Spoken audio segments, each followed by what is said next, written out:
Hey, beautiful coach. We're going to talk about taxes here for a moment because taxes often feel like the one part of money you don't fully want to deal with. And I get that.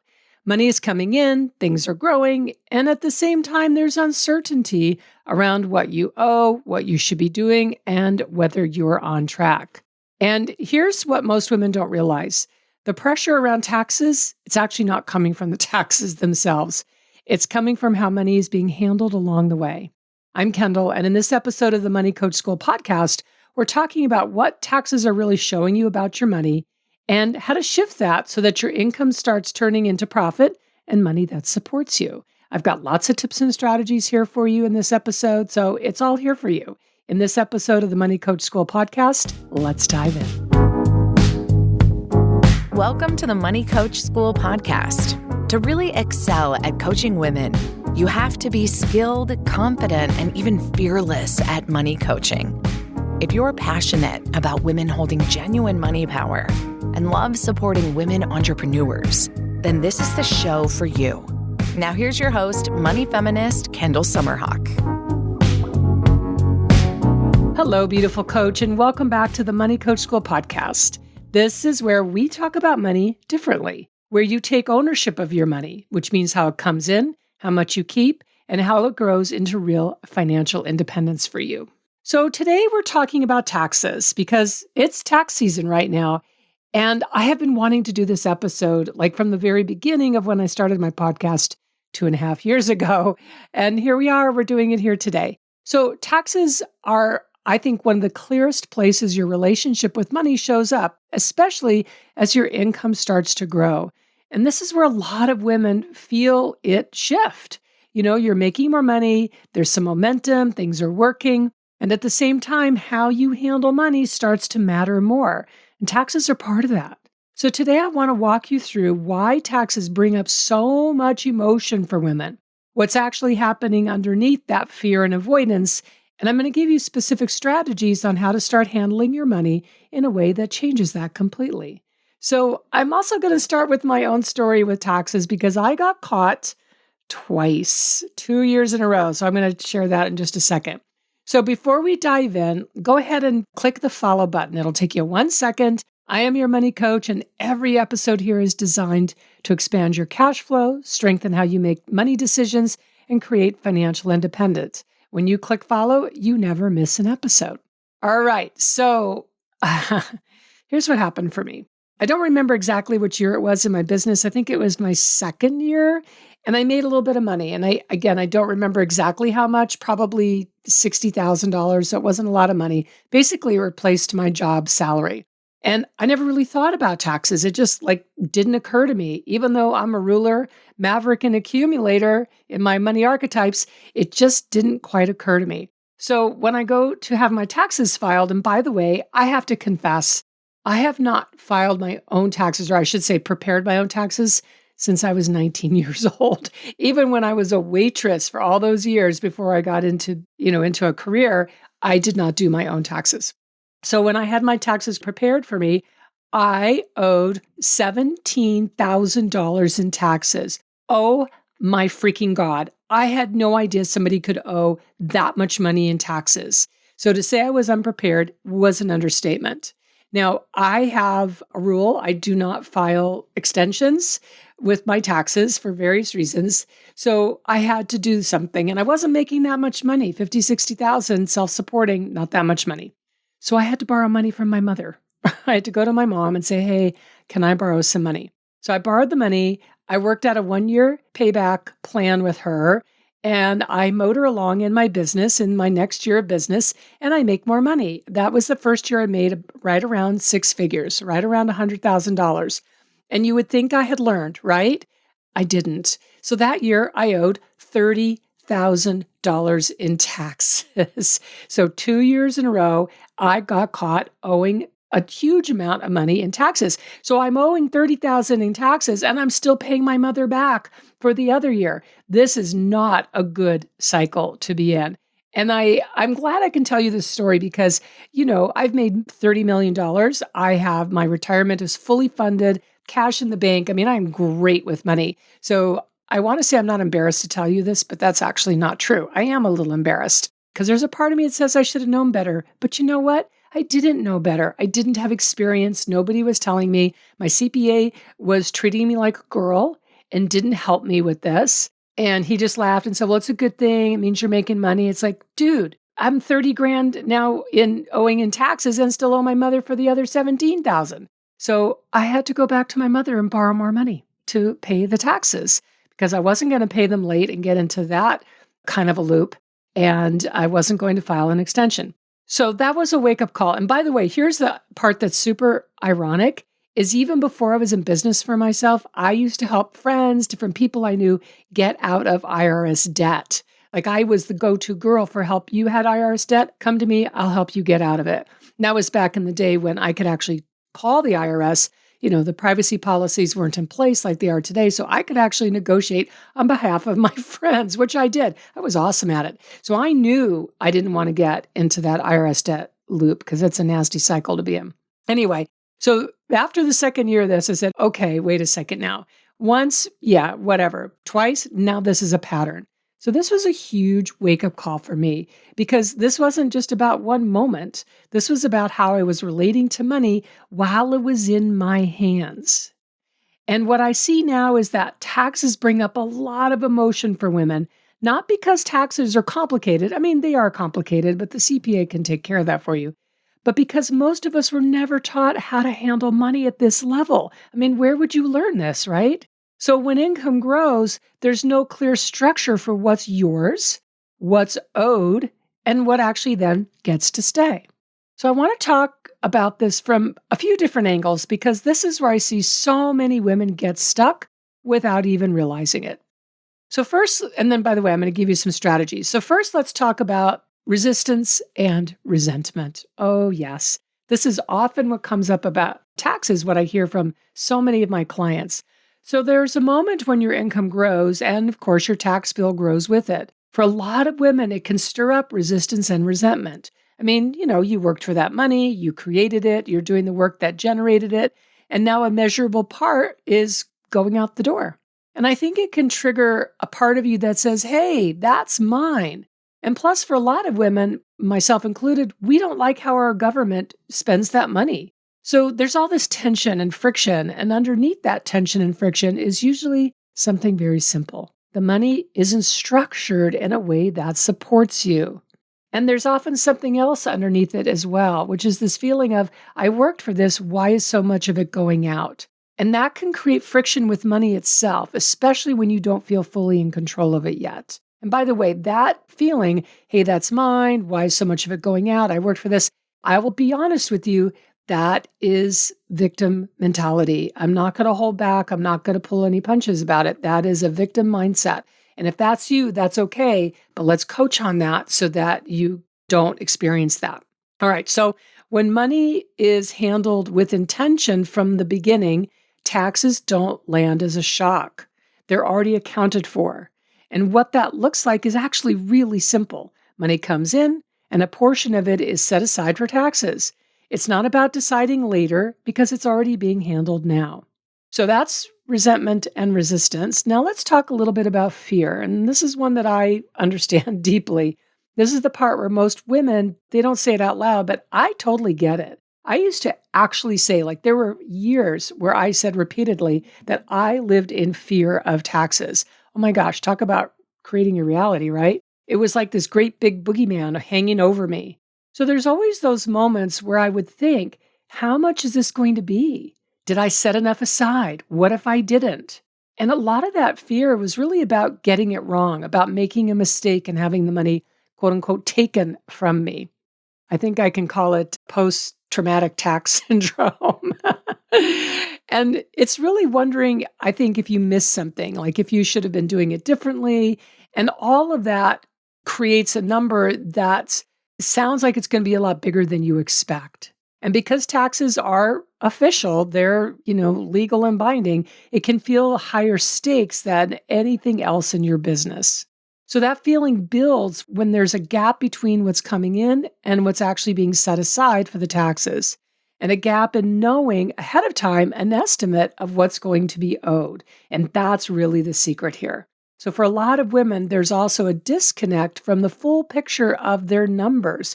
Yes, you know your revenue, but not always knowing what's actually yours and versus what's already spoken for. Taxes are not your money. It's already spoken for.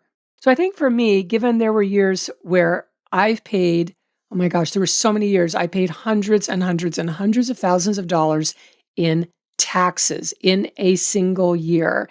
And, my expenses were much, much higher than they are now. And expenses are tax deductible. But even so, what it meant was it would cause me to slip into feeling terrified that I wouldn't have the money to pay the taxes. That's where my fear came from, which is crazy because, of course, I actually had the money. I had the money sitting in my bank. But for me, once that money was in my savings, I never wanted to give it up. I'm still that way. I never want to give it up for taxes. So it felt like I didn't have it, even though I did. And I'm being really transparent with you here in this episode because taxes is really, I think, a very high stakes, highly emotional topic. And I want you to know how not perfect I am about it.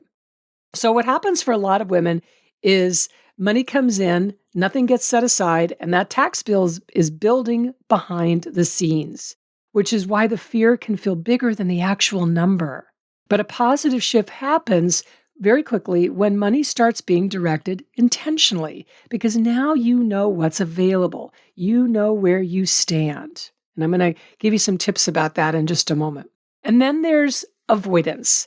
This is the pattern that keeps everything in place. Avoidance doesn't look dramatic. It just looks like leaving the money where it is or spending it elsewhere when really it's not yours to spend. It's like knowing you should set something aside and instead just not doing it. It looks like telling yourself, well, you know what, I'll deal with it later. It looks like saying you need the money now and somehow magically it'll all work out later, right? I call this magical money thinking. And over time, that turns into a number that you have to face all at once. Yikes, that is not fun. It's not pretty.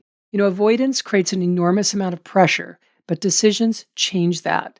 And underneath all of this, what's really missing, yes, is some information and strategy. There's no doubt about it. But really what's missing is a way of leading your money. Because when you start directing your money instead of reacting to it, everything here gets easier. So let me give you 3 strategies of what this can look like in practical day-to-day practice. So strategy number 1 is I recommend setting aside a minimum of 15% of your net profit, and you're setting it aside for taxes. Now, I want to say I'm not a CPA. I'm not a, tax accountant of any kind. So definitely you should check with a CPA. If you don't have a CPA, you need to get a CPA, a certified public accountant. So the 15% may not be the right number for you, but it's a really good baseline for you to start with. So when I say 15% of your net profit, what I'm talking about is net profit is your total money coming in minus expenses. And by the way, you paying yourself is not a taxable expense. Sometimes it can be. It depends on your business structure, depends on a few things. So let's just say it's not a taxable expense. So you can't say, well, I'm going to pay myself a bunch of money and that's an expense, so I don't have to pay taxes on that. No, it doesn't work that way. So let me give you an example with some numbers here. Let's say you have $100,000 in revenue. You have $15,000 in expenses. That has nothing to do with what you pay yourself. But expenses, paying your bookkeeper, paying your assistant, paying for your website, those kinds of things, paying for your mentoring, those kinds of things. So 100,000 minus 15 is $85,000 in net profit before taxes. So you would take 15% of that and set it aside for taxes. Now, what I actually do, basically I do it monthly, but if I have a big launch, I'm going to make sure and take care of it right away, which still works out to be a monthly cycle. So that works pretty regularly. So once a month, 15%, set it aside, sweep it off into an account. There it sits waiting for taxes, which leads me to strategy number 2. I like to put the tax money in a high yield savings account so it grows interest while I'm waiting to actually pay the taxes. Now, this works for me because I know I'm not going to touch that money. It's not mine. It belongs to the government. Now, I don't pay quarterly taxes. I pay them annually because I have that discipline to be able to do that. But if you're paying quarterly taxes, you can still use the high yield savings account. That money goes in there. It's getting interest for you. That's awesome. So you're making a little bit of money.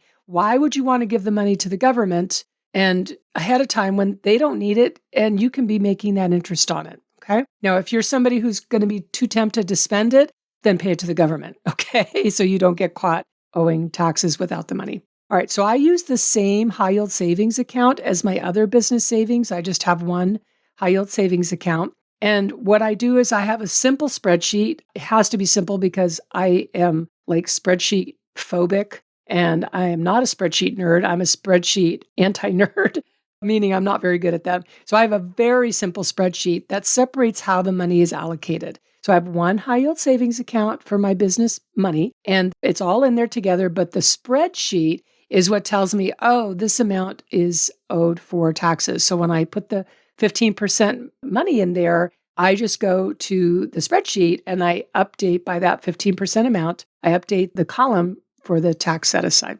And that way, I don't have to have tons of different bank accounts because that's not my style. It's way too time consuming and complicated to manage. I like my money to be super, super simple. All right, strategy number 3 is meet with your CPA. I like to meet with my CPA in September. Obviously, I meet with them in early February. Give them all my tax stuff. We're an S Corp, which means we have to file corporate taxes by March 15th and then personal taxes by April 15th. But I'm talking about meeting in September and usually mid-September after my bookkeeper gives me my reports through August. And I do that to check in with how I'm doing with my estimated tax liability. I look at what I do, what I give the CPA in preparation for the meeting is I look at what I've spent so far in the year on expenses, and then I use that to estimate expenses for the remainder of the year. And I've gotten really good at this over the years. If I'm going to have a big project, I'll add that to it, coming in at the end of the year. But my expenses are pretty even month after month in my business at this point.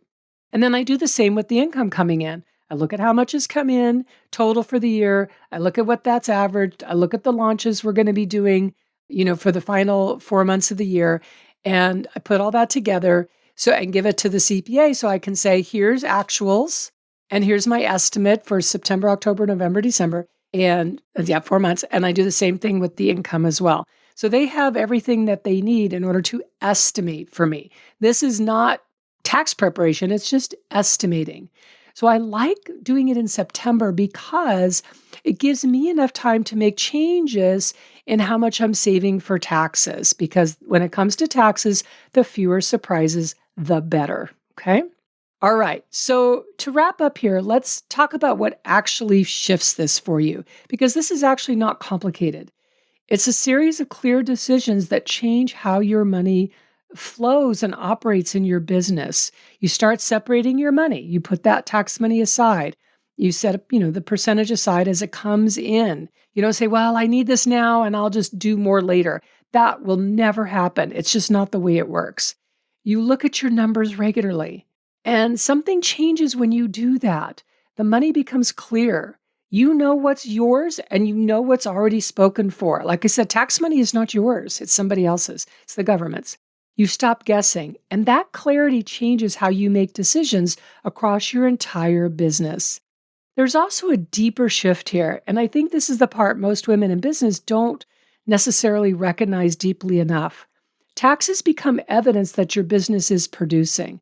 So way back when my CPA, who was such a mansplainer and hey, little girl kind of guy, would just laugh at me and say, it just means your business is doing well. And actually, it would really piss me off the way he said it. But he was right. He was right in what he said. He was not correct in how he said it. Taxes are evidence your business is producing. The more money you make, the more taxes you'll pay. I would much rather pay a whole bunch of taxes because it reflects all that money coming in than the reverse. All right? It's a good thing. Taxes become part of how your money flows through your business. It's not something you set off to the side waiting for your attention.